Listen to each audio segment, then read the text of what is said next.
আসসালামু আলাইকুম সবাইকে, welcome to any times school and college. আমি ফাতিমা জিন্নাত মাইশা তোমাদের জন্য নিয়ে এসেছি এইচএসসি ফিনান্স প্রথম পত্র পরিশোধযোগ্য বন্ডের টপিকটি। তো এর আগে আমি যে ক্লাসটি দিয়েছিলাম সেটা হচ্ছে পরিশোধযোগ্য বন্ডের 1 নম্বর সূত্র, বাট আজকে এটার 2 নম্বর সূত্র অর্থাৎ পার্ট 2। যেহেতু এটা দুইটা সূত্র আছে, আজকে আমি 2 নম্বর সূত্র নিয়ে আলোচনা করব। দেখো, ভিবি আমরা জানি আমাদের বন্ডের বর্তমান মূল্যকে আমরা ভিবি দিয়ে প্রকাশ করি, সমান আই ডিভাইডেড বাই এম। এখানে আই হচ্ছে কুপন সুদের পরিমাণ, এম হচ্ছে কি চক্রবৃদ্ধি সংখ্যা, রাইট? এরপর into 1 divided by 1 plus I কে আমরা এম দ্বারা ভাগ করব, এন কে এম দ্বারা গুণ করব।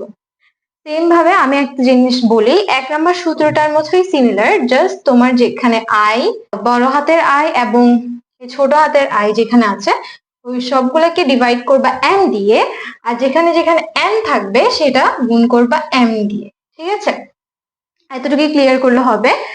বাকি ফার্স্টে যে সূত্রটা আমরা শিখেছি ওইটার মতোই। তো চলো এখন আমরা উদাহরণের মাধ্যমে ক্লিয়ার করব জিনিসটা। তো দেখো, আমরা উদাহরণের মাধ্যমে এখন এটা যাচাই করব।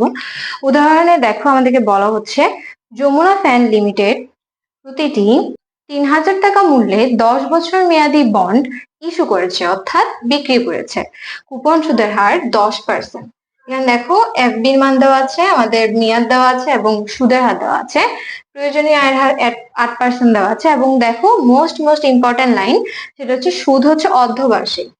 সুদ অর্ধবার্ষিক হারে প্রদান করা হয়, তাহলে বন্ডের বর্তমান মূল্য কত হবে? ঠিক আছে, চলো এখন আমরা এটা সমাধান করব, দেখিনি আমরা এটা সমাধান। তো এটা পরে আমাদের আগে বুঝতে হবে যে বন্ডটা আসলে কোনটা। তাহলে বন্ড আমরা কিভাবে বুঝবো যে এটা একটা পরিশোধযোগ্য বন্ড, রাইট? এখন পরিশোধযোগ্য বন্ড চেনার জন্য আমাদের সব ধরনের ক্রাইটেরিয়া থাকতে হবে। সেটা হচ্ছে ফার্স্টে তোমার এফবি এর মান থাকতে হবে, অর্থাৎ ফেস ভ্যালুর মান থাকতে হবে, প্লাস তোমাদের এন এর মান অর্থাৎ মেয়াদের মান থাকতে হবে, কুপন সুদের হার অর্থাৎ সিআইআর থাকতে হবে, এবং ছোট হাতের আই অর্থাৎ প্রয়োজনীয় আয়ের হার থাকতে হবে।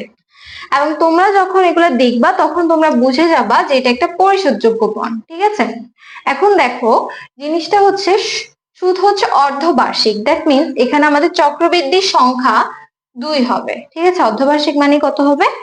2 হবে। তো চলো এখন আমরা এটা সলভ করব সুন্দর করে। প্রথমে আমরা সূত্র লিখে ফেলবো, দেন ইনফরমেশন। তো দেখো, আমরা এখানে ফার্স্ট সূত্র লিখেছি, এরপর আমাদের ইনফরমেশন গুলো দিয়েছি। ইনফরমেশনে হচ্ছে ফার্স্ট আমাদের ফেস ভ্যালু দেওয়া আছে 3,000 টাকা, এটা লিখলাম। এই 3,000 টাকা আমাদের আবার এমভি এর মানও, কারণ আমরা যদি ফার্স্টে বেসিক ক্লাসটা দেখে থাকি তাহলে বুঝবো এখানে এমভি এর মান কেন এফবি সমান, যেহেতু এটা সমহার, অথবা এখানে কিছু আসলে এমভি এর মান বলা হয়নি। এরপর হচ্ছে সিআই এর মান হচ্ছে 10%। এখন এই 10%টাকে আমরা ভাঙবো, 0.10 হয়ে যাবে। এরপর দেখো আমাদের এখানে কুপন সুদের পরিমাণ বের করতে বলা হয়েছে, তাহলে এখানে হচ্ছে কুপন সুদের পরিমাণ সমান ফেস ভ্যালু ইন্টু সিআইআর। ঠিক আছে, আমরা এই সূত্রটা আগে থেকেই জানি। এখন এফবি সমান হচ্ছে 3,000, 3,000-এর 10% হচ্ছে কত টাকা? 300 টাকা, তাই আমরা 300 টাকা লিখলাম। এরপর এটা গেল। এরপর হচ্ছে আমাদের যে প্রয়োজনীয় আয়ের হার অর্থাৎ সুদের হার দেওয়া আছে সেটা হচ্ছে 8%। ওইটাকে আমরা 0.08 করবো, অর্থাৎ আমাদের পার্সেন্টেজটা তুলে ফেলবো।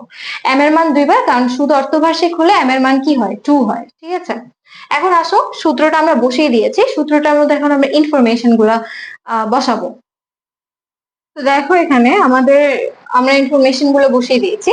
আয়ের মান হচ্ছে 300, 300 কে আমরা এম দ্বারা ভাগ করেছি, মানে যেখানে যেটা বসানো উচিত তুমি জাস্ট জিনিসগুলো দেখবা আর বসাই দিবা। এখন আসো ক্যালকুলেশনের ব্যাপারে। ক্যালকুলেশনের ব্যাপারে আমরা যদি আসি তাহলে আমরা একটু ক্যালকুলেশনটা দেখবো। আচ্ছা, তাহলে দেখো আমরা এখন ক্যালকুলেশনটা কিভাবে করবো। 0.08 ডিভাইডেড বাই 2 প্লাস 1, উপরে হচ্ছে 10 দুগুণে 20।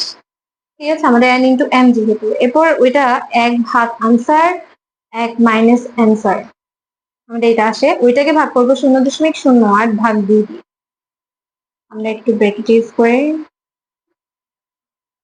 এটা আসে আমাদের গুণ 300 ভাগ 2, তাহলে আমাদের এটা আসে যোগ 3,000 ভাগ 1, আমাদের 1 প্লাস, আমরা আবারও ব্রেকেট দিব যেহেতু এখানে ভাগের কাজ এক্সট্রা আছে, 0 ভাগ 2 এটা করে, দেন আমরা আরেকটা ব্রেকেট দিয়ে শেষ করে 20 দিব। তাহলে আমাদের আসে কত? 3,407.7। এখন আমরা তো উল্টা নিব না, তাই না? এখন আমরা নিব রাউন্ড ফিগার। এখন যেহেতু রাউন্ড ফিগার নিব, তাহলে দশমিকের পর আমাদের 7 আছে, তাহলে 5 থেকে যখন আমাদের 9 আসে তখন আমরা কি করি, এক বাড়াই দশমিকের আগে।